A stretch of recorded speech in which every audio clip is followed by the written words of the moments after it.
Hello, greatness. How are you doing? I believe you are doing fantabulous. So we are in part 2 of our 45 lessons, broken down into 3 parts. We finished part 1 containing 27 lessons. So we are going on in part 2. We are on lesson number 30. Lesson number 30. He said, mind and its possibilities. Every condition of mind always brings about an outward manifestation, even on the sense plane. And the separate self has power over its own environment. Thus we will say, you think, you act, and you become. I'll take that part again. He said, you think, then you begin to act, and then you become that which you thought about, acted upon, you become. So man is constantly clothing himself with his thoughts. But these truths are familiar to you, and I want to lead you to the higher possibilities of the mind that is supreme in truth. The only mind, which is the mind of Christ. That is the higher possibilities of the mind, operating from the mind of Christ.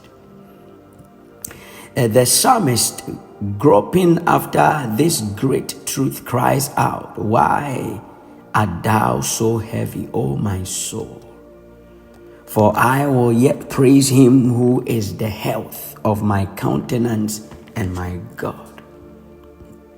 Around you are people in a condition of sickness, imperfection, and want. Some of them Christians as regards the following of the personal Jesus. But they have not made the great discovery of the indwelling Lord.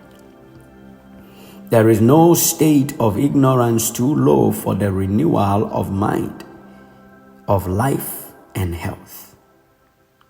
Those who throw off their body prematurely are just as culpable as suicides.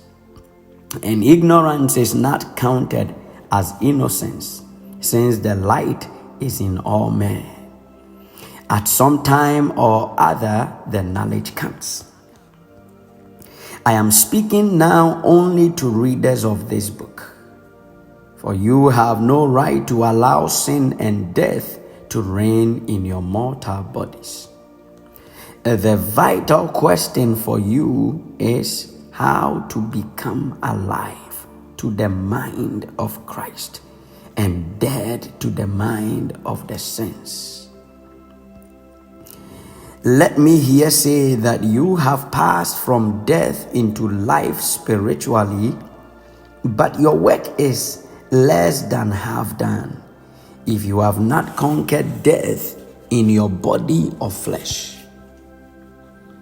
You have become clothed in the flesh that you may manifest God. You have become clothed in the flesh so that you may manifest God. And you have failed seriously if you allow anything to hide or blur the outer garment, which should manifest wholeness and love. Now we come to the beginnings. You thought your body must suffer and then die. So you cease your thinking and let Christ think.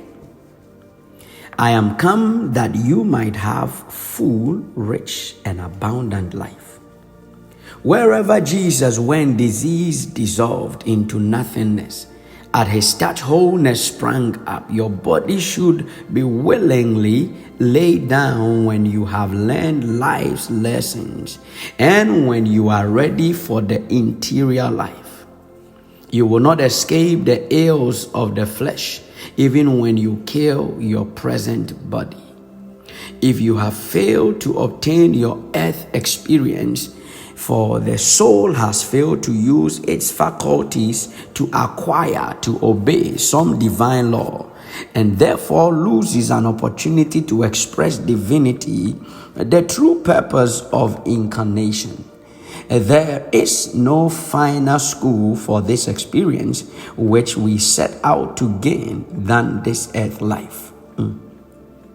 We must enter into the Christ consciousness if we would express the body of wholeness. Since the mind is the seat of pain, do you not see that unless you have the mind of Christ, you cannot acquire it by freedom from the body of flesh only? It is more difficult to conquer on the plane of spirit. In fact, you will long to come back just where you are in the place to learn. Therefore, we who love to come to help you at your present stage, not only for your sake, but in order that the great self of which we are all a part may not be ignorantly hidden. Therefore, begin by opposing sense suggestions. You are not born to suffer and decay, but you are here for a purpose. There is a reason for your place in the great plan of life, and no one else can do your work. Reject the suggestion that you have difficult circumstances, that your environment makes triumph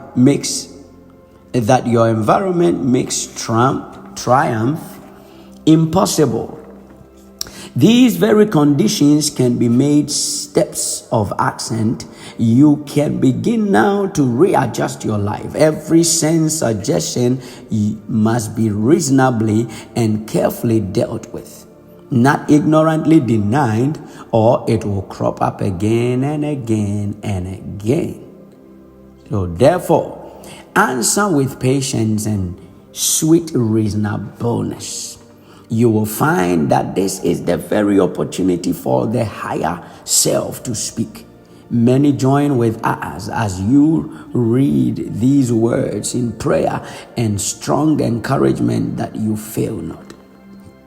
Therefore, begin as we suggest in the simplest way, which is to realize that it is God that worketh in you to will and to do. We hope to continue the teaching of the possibilities of mind in future lessons, and our next lesson will be personality. I am taking this subject because you must carefully and daily, even hourly or minutely, if that is a word, as you count time, follow the suggestions given, always remembering Christ in you, the Lord of all. And that is the end of lesson number 30. I will see you in lesson 31, personality. We've talked about personality before in part 1. We are going to go a little bit deeper here. And so again, God richly bless you, and don't forget to subscribe and share. Invite somebody and let them join us as we go through these conversations, as I call them. Thank you. And this is your humble servant, Vincent Oppong. Have a blessed day. Bye-bye.